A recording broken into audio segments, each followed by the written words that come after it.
1 Samuel capítulo 4. Os filisteus tomam a arca. Naquele tempo Israel estava em guerra com os filisteus. O exército israelita tinha acampado perto de Ebenezer, e os filisteus acamparam em Afeque. Os filisteus atacaram e derrotaram o exército de Israel, matando cerca de 4.000 homens. Terminada a batalha, os soldados voltaram para o acampamento, e as autoridades de Israel se perguntaram: por que o Senhor causou nossa derrota diante dos filisteus? Vamos trazer a arca da aliança do Senhor desde Siló, para que esteja conosco e nos livre do poder do inimigo. Então enviaram homens a Siló para trazer a arca da aliança do Senhor dos exércitos, que está entronizado entre os querubins. Ofni e Finéias, os dois filhos de Eli, acompanharam a arca da aliança de Deus. Quando todos os israelitas viram a arca da aliança do Senhor, entrando no acampamento, soltaram gritos de alegria, tão altos que fizeram o chão tremer. O que está acontecendo? Perguntaram os filisteus. Que significam esses gritos no acampamento dos hebreus? Quando souberam que eram porque a arca do Senhor havia chegado, entraram em pânico. Os deuses vieram ao acampamento deles, disseram. Estamos perdidos. Nunca enfrentamos uma coisa assim antes. Estamos perdidos. Quem nos salvará desses deuses poderosos? São os mesmos deuses que destruíram os egípcios com pragas, quando Israel estava no deserto. Tenham coragem, filisteus. Sejam homens. Do contrário, acabaremos como escravos dos hebreus, assim como eles se tornaram nossos escravos. Sejam homens e lutem. Então os filisteus saíram para a batalha, e Israel foi derrotado. A matança foi grande. 30.000 soldados israelitas morreram naquele dia. Os sobreviventes deram meia volta e fugiram para suas tendas. A arca de Deus foi tomada, e Ofni e Finéias, os dois filhos de Eli, foram mortos. A morte de Eli. Um homem da tribo de Benjamim correu do campo de batalha e chegou a Siló, ainda naquele dia. Tinha rasgado suas roupas e colocado pó sobre a cabeça.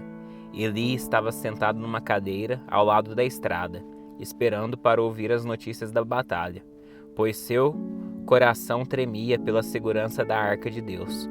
Quando o mensageiro chegou e contou o que havia acontecido, gritos ressoaram por toda a cidade. Eli ouviu os gritos e perguntou: o que é esse barulho todo? O mensageiro correu até Eli e contou-lhe a notícia. Eli estava com 98 anos e já não conseguia enxergar. Acabou de chegar do campo de batalha, disse o mensageiro. Fugi de lá hoje mesmo. Eli perguntou: o que aconteceu, meu filho? O mensageiro respondeu: Israel foi derrotado pelos filisteus e o povo foi massacrado. Seus dois filhos, Ofni e Finéias, também morreram, e a arca de Deus foi tomada. Quando ele mencionou o que havia acontecido com a arca de Deus, Eli caiu da cadeira para trás, ao lado do portão. Quebrou o pescoço e morreu, pois era velho e pesado. Havia sido juiz em Israel durante 40 anos.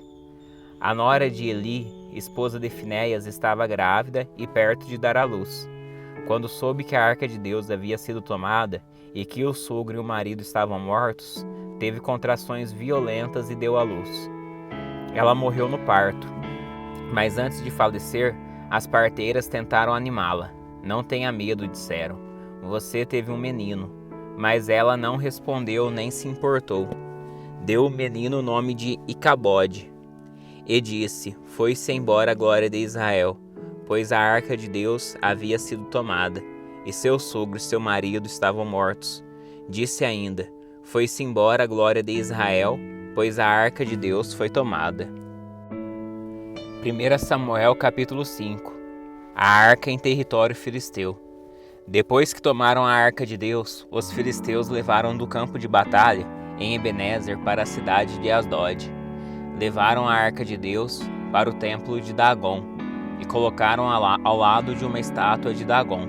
Contudo, na manhã seguinte, quando os moradores de Asdod se levantaram, viram que Dagon estava caído com o rosto em terra diante da arca do Senhor. Então levantaram Dagom e o puseram de volta em seu lugar. Na manhã do outro dia, porém, viram que tinha acontecido a mesma coisa. Dagom estava caído com o rosto em terra diante da arca do Senhor. Dessa vez a cabeça e as mãos de Dagom tinham sido quebrado e estavam junto à porta de entrada. Somente o corpo permaneceu intacto. Por isso até hoje os sacerdotes de Dagom e aqueles que entram em seu templo em Asdod não pisam na soleira da porta. Então a mão do Senhor pesou sobre os moradores de Asdod e dos povoados vizinhos, e os feriu com uma praga de tumores. Quando o povo de Asdod viu o que estava acontecendo, exclamou: Não podemos mais ficar com a arca de Deus de Israel. A mão dele pesou sobre nós e sobre Dagom, nosso Deus. Então reuniram os governadores das cidades dos filisteus e lhes perguntaram: O que devemos fazer com a arca de Deus de Israel? Os governadores responderam: Levem a arca para a cidade de Gate. Então levaram a arca de Deus de Israel para Gate. Mas quando a arca chegou a Gate, a mão do Senhor pesou sobre a cidade, ferindo como uma praga de tumores os homens de lá, tanto os jovens como os velhos, e houve grande pânico. Por isso enviaram a arca de Deus para a cidade de Ecrom. Mas quando os habitantes dali viram que ela entrava na cidade, exclamaram: Por que estão trazendo a arca do Deus de Israel para cá? Querem matar todo o nosso povo? Reuniram mais uma vez os governantes filisteus e suplicaram: Mandem a arca do Deus de Israel de volta para sua própria terra, para que não mate todo o nosso povo. Pois a mão de Deus já pesava sobre a cidade, e um pavor mortal se espalhava por todo lugar. Os que não morreram foram afligidos com tumores, e o clamor da cidade subiu até o céu. 1 Samuel capítulo 6. Os filisteus devolvem a arca. Ao todo, a arca do Senhor permaneceu 7 meses em território filisteu. Então os filisteus chamaram seus sacerdotes e adivinhos e lhe perguntaram: O que faremos com a arca do Senhor? Diga-nos como devemos mandá-la de volta para sua própria terra. Eles responderam: Se vocês não mandar a arca de Deus de Israel de volta, envie com ela uma oferta pela culpa, para que cesse a praga. Então, se forem curados, saberão que foi a mão dele que causou a praga. Que tipo de oferta pela culpa devemos enviar? Perguntaram os filisteus. Eles responderam: Uma vez que a mesma praga atingiu vocês e seus 5 governantes, façam 5 tumores de ouro e 5 ratos de ouro, com os que devastaram sua cidade. Façam essas imagens de tumores e de ratos, para demonstrar a honra ao Deus de Israel. Quem sabe ele pare de afligir vocês, seus deuses e sua terra. Não endureçam o coração como fizeram Faraó e os egípcios, que só deixaram Israel partir quando Deus os castigou severamente. Agora construam uma carroça nova e escolham 2 vacas que tenham acabado de dar cria, e sobre as quais nunca tinha sido colocado a canga de um arado. Atrelem as vacas à carroça, mas prendam num curral os bezerros recém-nascidos.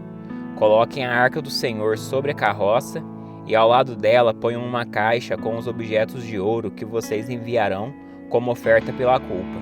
Então deixem as vacas irem para onde quiserem. Se elas atravessarem a fronteira de nossa terra e se dirigirem a Bet-Semes, saberemos que foi o Senhor que trouxe sobre nós essa grande calamidade. Do contrário, saberemos que não foi a mão dele que pesou sobre nós, mas isso aconteceu por acaso. Os filisteus seguiram as instruções. Atrelaram 2 vacas à carroça e prenderam no curral os bezerros recém-nascidos. Colocaram sobre a carroça a arca do Senhor e a caixa com os ratos de ouro e os tumores de ouro. E de fato as vacas não se desviaram nem para um lado nem para o outro, mas seguiram direto pela estrada para Bet-Semes, mugindo por todo o caminho. Os governantes filisteus as acompanharam até a fronteira de Bet-Semes. Os moradores de Bet-Semes estavam colhendo trigo no vale, e quando viram a arca se encheram de alegria. A carroça entrou no campo de um homem chamado Josué e parou ao lado de uma grande pedra. Então o povo quebrou a madeira da carroça para fazer fogo, matou as vacas e as ofereceu ao Senhor como holocausto. Os homens da tribo de Levi retiraram da carroça a arca do Senhor e a caixa com os objetos de ouro, e os colocaram sobre a grande pedra. Naquele dia, o povo de Bet-Semes ofereceu ao Senhor sacrifícios e holocaustos. Os 5 governantes filisteus viram tudo isso, e no mesmo dia voltaram para Ecrom. Os 5 tumores de ouro enviados pelos filisteus ao Senhor, como oferta pela culpa, eram presentes dos governantes de Asdod, Gaza, Ascalon, Gate e Ecrom. Os 5 ratos de ouro representavam as 5 cidades filisteias e os povoados ao redor, controlados pelos 5 governantes. A grande pedra sobre a qual a arca do Senhor foi colocada se encontra até hoje no campo de Josué de Bet-Semes, como testemunha do que aconteceu ali.